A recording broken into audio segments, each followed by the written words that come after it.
We did it. We made it to the last chapter. Chapter 23 of The Giver by Lois Lowry, coming to you with permission from Houghton Mifflin Harcourt. Jonas felt more and more certain that the destination lay ahead of him, very near now in the night that was approaching. None of his senses confirmed it. He saw nothing ahead except the endless ribbon of road unfolding in twisting, narrow curves. He heard no sound ahead, yet he felt it. Felt that elsewhere was not far away, but he had little hope left that he would be able to reach it. His hope diminished further when a sharp, cold air began to blur and thicken with swirling white. Gabriel, wrapped in his inadequate blanket, was hunched, shivering and silent in his seat. Jonas stopped the bike wearily, lifted the child down, and realized with heartbreak how cold and weak Gabriel had become. Standing in the freezing mound that was thickening around his numb feet, Jonas opened his own tunic, held Gabriel to his bare chest, and tied the torn and dirty blanket around them both. Gabriel moved feebly against him and whimpered briefly into the silence that surrounded them. Dimly, from a nearly forgotten perception as blurred as the substance itself, Jonas recalled what the whiteness was. "It's called snow, Gabe," Jonas whispered. "Snowflakes. They fall from the sky and they're beautiful." There was no response from the child who had once been so curious and alert. Jonas looked down through the dusk at the little head against his chest. Gabriel's curly hair was matted and filthy, and there were tear stains outlined in dirt on his pale cheeks. His eyes were closed. As Jonas watched, a snowflake drifted down and was caught briefly for a moment's sparkle in the tiny fluttering eyelashes. Wearily, he remounted the bicycle. A steep hill loomed ahead. In the best of conditions, the hill would have been a difficult, demanding ride, but now the rapidly deepening snow obscured the narrow road and made the ride impossible. His front wheel moved forward imperceptibly as he pushed on the pedals with his numb, exhausted legs. But the bicycle stopped. It would not move. He got off and let it drop sideways into the snow. For a moment, he thought how easy it would be to drop beside it himself, to let Gabriel slide into the softness of the snow, the darkness of the night, the warm comfort of sleep. But he had come this far.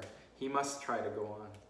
The memories had fallen behind him now, escaping from his protection to return to all the people of his community. Were there any left at all? Could he hold on to a last bit of warmth? Did he have the strength to give? Could Gabriel still receive? He pressed his hands into Gabriel's back and tried to remember sunshine. For a moment, it seemed that nothing came to him, that his power was completely gone. Then it flickered suddenly, and he felt tiny tongues of heat begin to creep across and into his frozen feet and legs. He felt his face begin to glow and the tense, cold skin of his arms and hands relax. For a fleeting second, he felt that he wanted to keep it for himself, to let himself bathe in sunlight, unburdened by anything or anyone else. But the moment passed and was followed by an urge, a need, a passionate yearning to share the warmth with the one person left for him to love. Aching from the effort, he forced the memory of warmth into the thin, shivering body in his arms. Gabriel stirred. For a moment, they both were bathed in warmth and renewed strength as they stood, hugging each other in the blinding snow. Jonas began to walk up the hill. The memory was agonizingly brief. He had trudged no more than a few yards through the night when it was gone and they were cold again. But his mind was alert now. Warming himself ever so briefly had shaken away the lethargy and resignation and restored his will to survive. He began to walk faster on feet that he could no longer feel. But the hill was treacherously steep. He was impeded by the snow and his own lack of strength. He didn't make it very far before he stumbled and fell forward. On his knees, unable to rise, Jonas tried a second time. His consciousness gasped at a wisp of another warm memory, and he tried desperately to hold it there, to enlarge it and pass it into Gabriel. His spirits and strength lifted with the momentary warmth, and he stood. Again, Gabriel stirred against him. as he began to climb. But the memory faded, leaving him colder than before.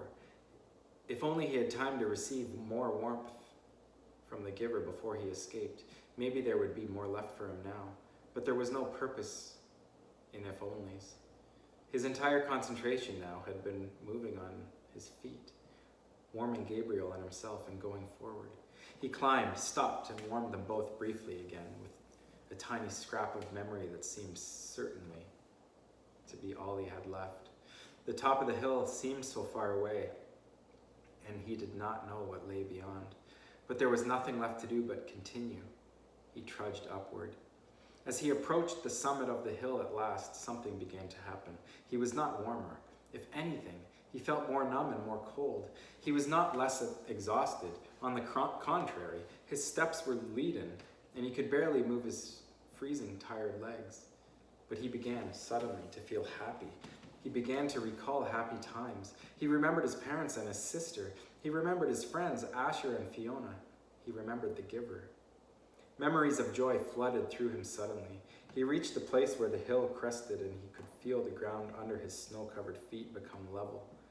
It would not be uphill anymore. "We're almost there, Gabriel," he whispered, feeling quite certain without knowing why. "I remember this place, Gabe, and it was true. But it was not a grasping of a thin, burdensome recollection. This was different. This was something that he could keep. It was a memory of his own." He hugged Gabriel and rubbed him briskly, warming him to keep him alive. The wind was bitterly cold. The snow swirled, blurring his vision. But somewhere ahead, through the blinding storm, he knew there was warmth and light. Using his final strength and a special knowledge that was deep inside him, Jonas found the sled that was waiting for them at the top of the hill. Numbly, his hands fumbled for the rope. He settled himself on the sled and hugged Gabe close. The hill was steep, but the snow was powdery and soft, and he knew that this time there would be no ice, no fall, no pain. Inside his freezing body, his heart surged with hope. They started down. Jonas felt himself losing consciousness, and with his whole being, willed himself to stay upright atop the sled, clutching Gabriel, keeping him safe. The runners sliced through the snow, and the wind whipped at his face as they sped in a straight line through an incision that seemed to lead to the final destination, the place that he had always felt was waiting, the elsewhere that held their future and their past. He forced his eyes open as they went downward sliding, and all at once he could see lights, and he recognized them now. He knew they were shining through the windows of rooms, that they were the red, blue, and yellow lights that twinkled from trees in places where families created and kept memories, where they celebrated love. Downward, faster and faster. Suddenly, he was aware with certainty and joy that below ahead, they were waiting for him, and that they were waiting, too, for the baby.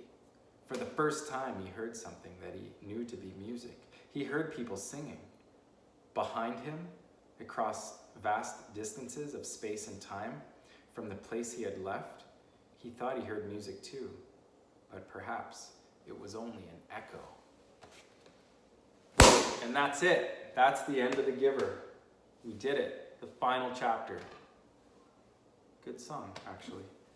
Thank you for sticking through this. I know it was a lot of chapters over the last couple weeks, but I appreciate your dedication to listening. And that's our last read aloud for the year. Hope you enjoyed it.